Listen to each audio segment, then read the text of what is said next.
this is Beth from Around the Table Yarns and Tebow, the digging dog. And tonight is the last night of the Dip in the Road socks by Kate Atherley for Sock Club, and we are going to be finishing the toes. I'm going to go right to my camera. Oh, look, I got paper. So this is the end of my sock. The Dip in the Road sock has been coming along nicely. You're supposed to stop a certain distance from your the final length of your foot. That would be from a measurement of your foot from the end of your heel to the end of your toe, heel and toe. So mine was 2 inches. So I am 2 inches from the finished length of my sock. So you do, I think Liz noted on our Instagram Live that you knit a little bit further with this than you would normally for other socks. And the technique of making the decreases is the same as the technique, I'm sorry, I'm untangling my yarn, is the same as the technique for making decreases in regular socks.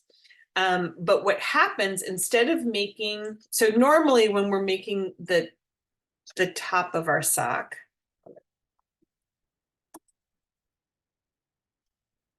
so normally when we come to the top of a sock, it is, let's turn that all the way off. It is, let's be straight. It is shaped kind of like that and then grafted straight across. But Ms. Atherley doesn't like that. So her socks are decreased every 3 rows and then every 2 rows and then every row, and it rounds the top until there's just 4 stitches left on each side, and she gathers those together and finishes them. So I've done that on this one here. So when we get done with just demonstrating the decreases, which you should know how to do, but I did learn a new technique for doing the SSK. We've been doing the kimono sleeve SSK. I have a new one for you. So it is optional. You don't have to start doing things this way, but it is a nice SSK, and it is also the more fully correct version of the Patty Lyons SSK. So I want to show that to you.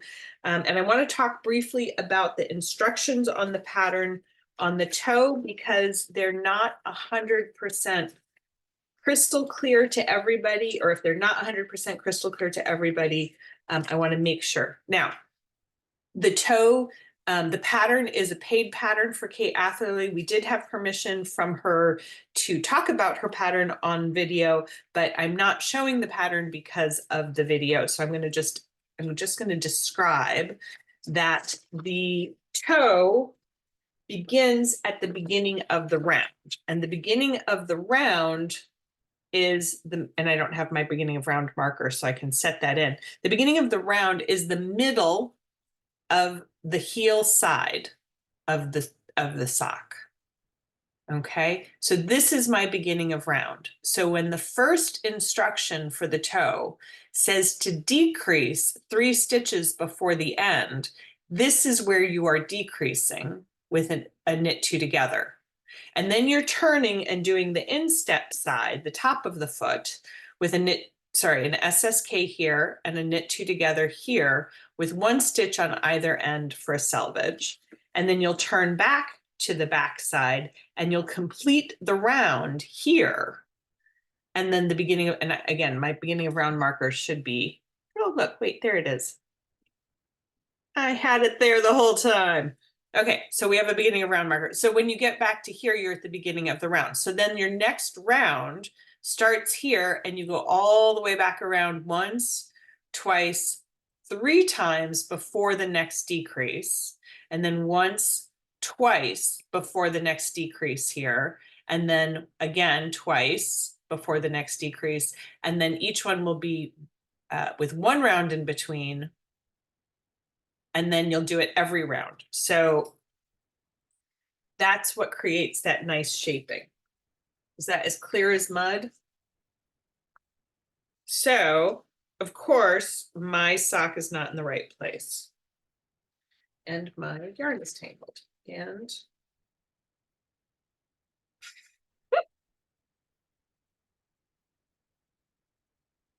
my yarn has fallen to the floor. Luckily, I have one that I prepared earlier. Hold please while I untangle. I swear I spent 10 minutes untangling earlier. So I just need to work across these stitches. I'm going to pause the recording while I do. All right. So here we are. The last row around of patterning, whichever part of the pattern you're on, should have been a fully knit round.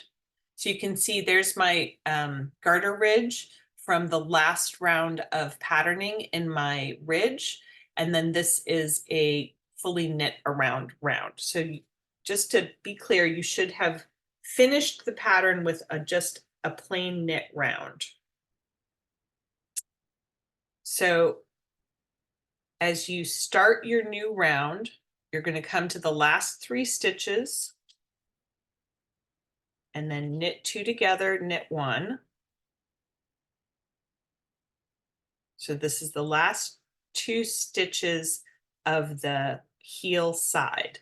Now that's the same whether you're doing this magic loop or double points. And now I'm coming to the other side. I have 1 row of previously knitted. So these are all smooth underneath my needle. There's not a purl bump underneath. So now I'm going to do the new SSK that I wanted to show you. And then I'll show it to you again on the other side. So you knit 1 because we have the selvage stitch. And for this SSK, it's all done in 1 motion. So you go in, but you don't take that stitch off. Angle it into the back of the next stitch. So I'm going to angle it. I can't watch it on the screen. I have to watch it in my hands. So I'm angling it into the back of that next stitch. So it makes this one look like it's twisted around. Wrap normally.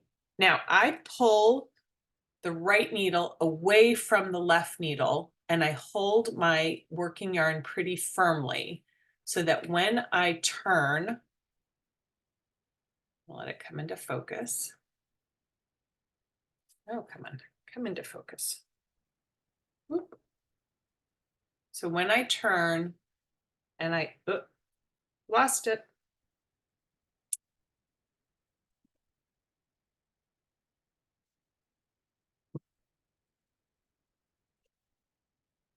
So I have my 1 stitch on. I'm going to go into this stitch normally, knitwise. I'm going to come around the back of that stitch and then go into the back of the next stitch. Wrap and pull them a little bit apart as you bring that yarn through. Before you can take the first loop off, but before you take the second loop off, give it a little bit of a tug and it smooths down the top loop. You can leave that loose, it's behind, so it doesn't matter so much. And then you continue knitting.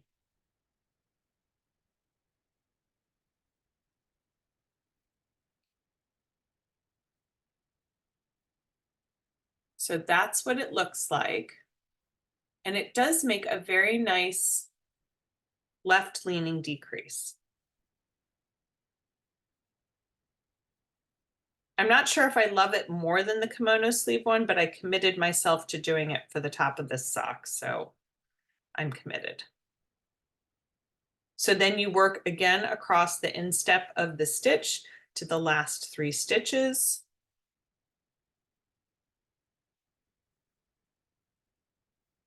Which I'll get to eventually. Today, sometime before the sun goes down. Oh, so many stitches. I thought I only had 30.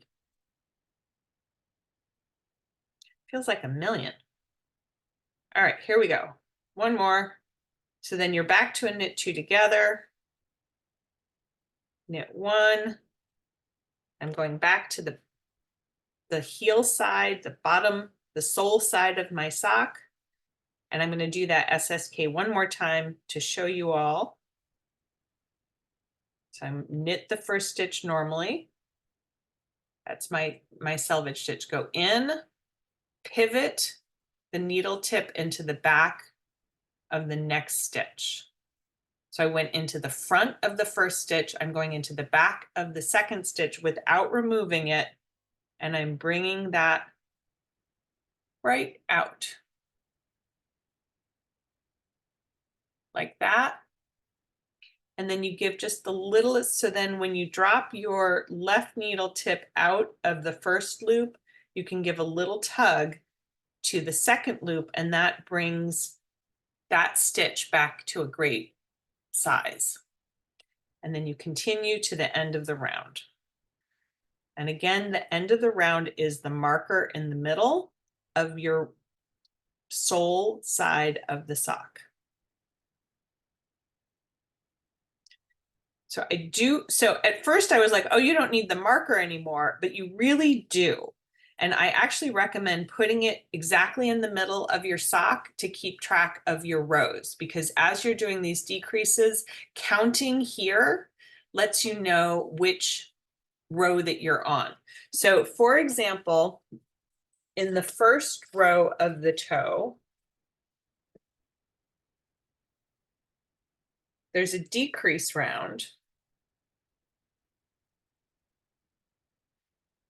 So this is the first decrease round.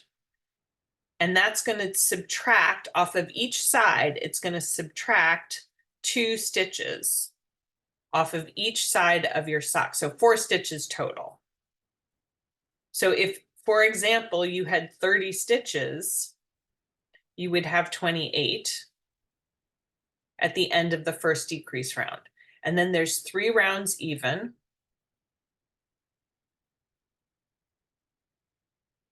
And then the second decrease round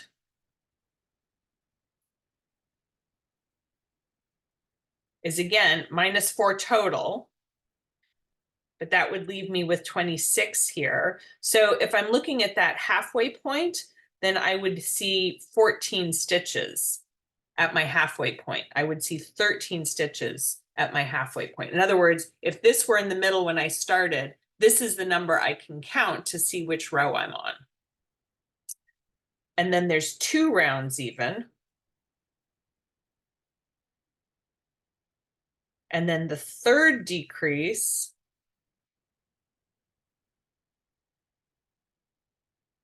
and that would get me to 12. And there's 2 rounds. And then the fourth,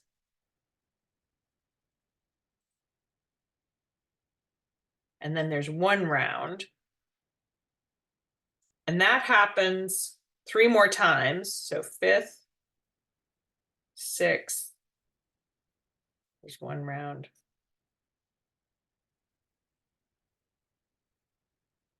1 round. This round.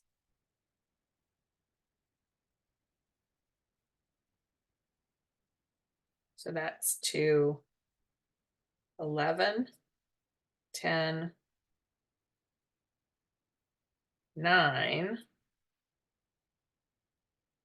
And once you've got 9 in that half point, the rest of them, there's 1 round, I believe. And then the rest of them are all decrease rounds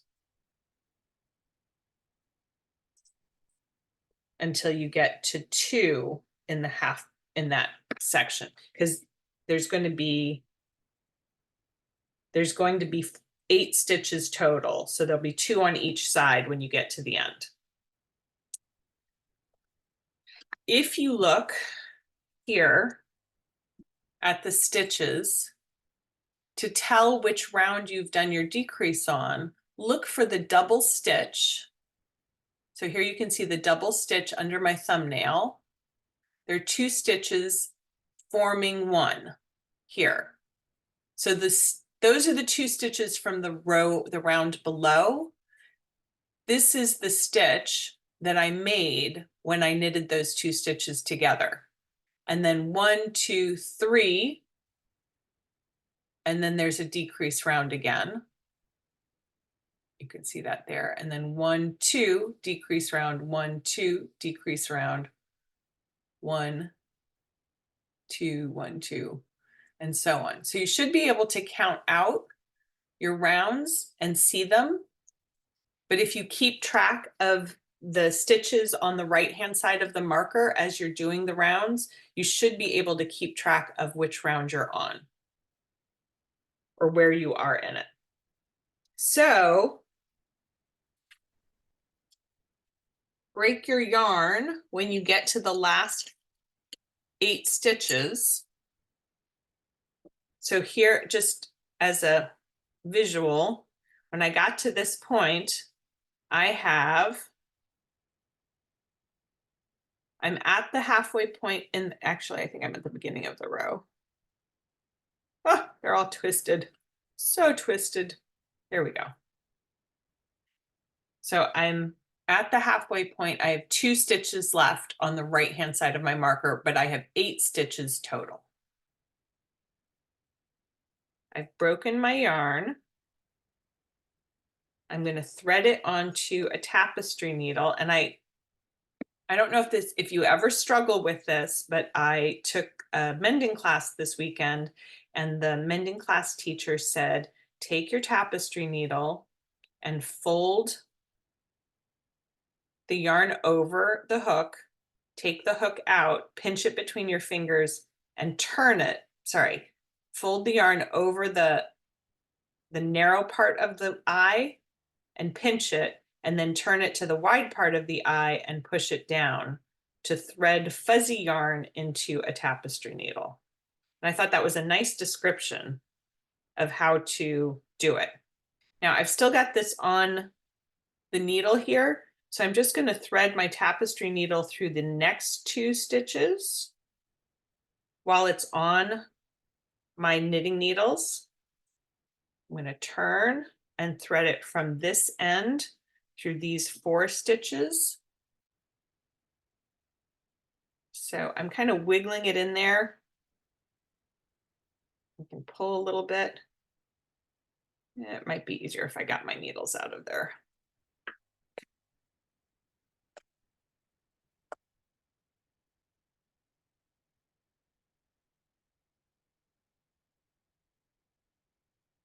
Let's get my needles in the right spot.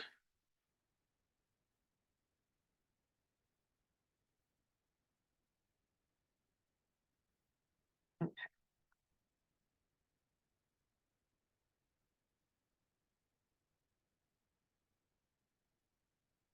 So I'm just taking them off of the knitting needle with the tapestry needle that's threaded with the same yarn. And I'm going all the way around those 8 stitches. Here are the last 2. Presumably you won't have stopped and waited to show it on a video later that day.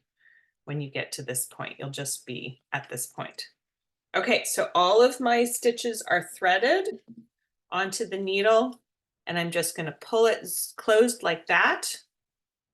I might want to go around one more time for reinforcing through my stitches.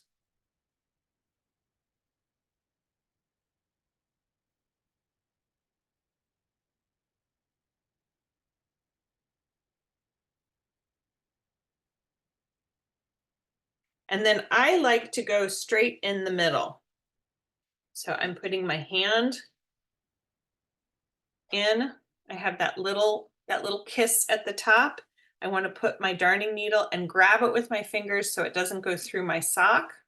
Oh, wait, came through my sock. And I want to pull it to the inside so it's kind of smooth on the top. And there you go. No graft toe. No graft toe. It's over. The end. So with any luck, you don't have any other ends to weave in except the first and the last one. And there's this nice ridge here where my patterning was. So I'm going to use that to get rid of my tail and my toe. It's pretty firmly done, you know, because we went around that circle twice. I think it's pretty firmly. I just need to tuck it away so that it's not at risk of unraveling. So I'm just going to kind of snip into these stitches like that and take it out of the way. I'm going to pull it so it doesn't pull backwards, and I'm going to cut it leaving about 1/4 of an inch. And that's my safety, that it's not going to pull back through. But that should be good. On the the cuff, generally I like to hide the tail on the cuff by doing it sort of kind of a duplicate stitch. So I thread it onto my tapestry needle again. And in this case, we're looking at the tip of this, and you can see this sort of elongated looking stitch here. That's where the tail is attached. I'm going to go back in where the tail is coming out of. So I'm just going to go back in here where that part of the stitch is coming from and pull it up. Not too firmly, but just firmly enough to close that opening. And this is why I don't do anything fancy with my, let's see, I want to make sure I weave my end in. I don't do anything too fancy with my cast on, because I generally try and do this kind of a faux stitch. So I'm on the right side of my fabric. I want to push my needle through to the wrong side of my fabric. And then again, it's pretty unlikely that this is going to unravel, but I'm just going to take the end down one of the ribs, a few stitches, a few rows down to get it out of the way and away from the edge of my sock. That should not be noticeable from the front. Should not be that noticeable from the inside. And again, I'm going to clip it, leaving about 1/4 of an inch. Oh, such dull scissors. Somewhere I have a not dull pair of scissors, but I don't know where they are. Okay, so that leaves a little bit of a tail poking out, but I'd like that for my security. So I know that that's a little bit of a tail, but that's okay with me. If you need it shorter, maybe you want to come backwards a little bit and then cut it shorter. But that's it. Kate does not like blocking. She does not recommend blocking. So don't block them, or do it your own way. But that's our sock, and I'm really pleased with it. I really like how it looks to me like a Gothic arch. So I like that. I'm into Gothic arches. And that's 6:28 p.m. The end. So since we have a little bit of time, let's just visit for a second the next project in Project Monday Sock Club. Let me pull it up. Ravelry. Oh, Ravelry wants me to log in.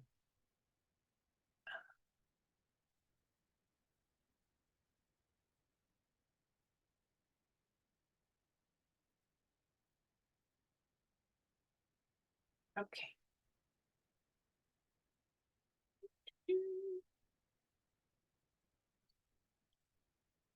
Screen.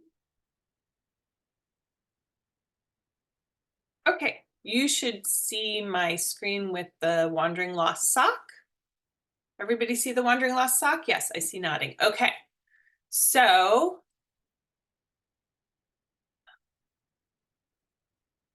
move. Did it go away? Is it still there? Just want to move my screen over. Go over. I guess it won't do that. All right. It is a $6 pattern. It is by Lindsay Fowler, who is a friend of the store and a local designer. Some of the things that I think are nice about this pattern is that it is done, it is identical. The two socks are identical. It's not sided. It is done from the cuff down, I believe, top cuff down. It has a normal toe, I believe, but that doesn't mean we can't do this toe from now on. Some of us are planning that, I think, already. And it's got a cable, and it's an XO cable down the back. Can everybody see this picture of the yellow sock and the cable in the back? Is that clear to everyone? So, and then it also has this neat, like twisted rib eyelet pattern. I just think it looks nice. I thought this was a nice looking sock. We do different things to try different techniques, but sometimes it's just fun to make a fun sock. I have been doing my cables without a cable needle, so we'll be talking about cabling without a cable needle because it's not a big cable, it's a little cable. But that's it. This is a sock I do recommend. She does have a variegated yarn here, or hand-dyed yarn, but it's not highly variegated. I think that the pattern will show up, particularly the cable, will show up better in a more solid colorway, a more even colorway. So if you choose a multicolor, choose one that is sort of evenly multicolored, because I think otherwise you're going to lose the definition, and then why bother doing a cable down the back? I'm sort of interested in whether or not this gives structure and strength to the heel because it's thicker where the cable is. So anyway, it's kind of a fun thing.